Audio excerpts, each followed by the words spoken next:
Kwa kuwa uuzaji wa mbegu feki ni swala la uhujumu uchumi na kurudisha nyuma maendeleo ya nchi, na kwa kuwa watu hao wanajulikana vizuri na wamerudisha nyuma sana maendeleo ya wananchi, je, serikali iko tayari sasa kuwachukulia hatua kali wale wote watakaobainika wanauza mbegu feki, ikiwa ni pamoja na kuwanyonga?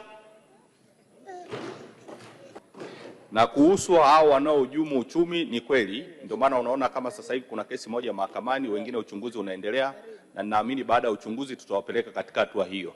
Kwa hiyo jukumu moja la serikali kwa upande wetu sisi, kabla ya matokeo ya kimahakama, sisi inakuwa ni kuwafutia leseni kuto kushiriki katika hiyo biashara kabisa hapa nchini, na katika biashara nyingine yoyote inayohusikana na masuala ya mazao. Kwa hiyo hawashiriki kabisa. Kwa hiyo hizo hatua za kunyongwa ni hatua za kimahakama. Maelekezo sisi hatuwezi kuingilia muhimili mwingine. Asante sana Mheshimiwa Mwenyekiti.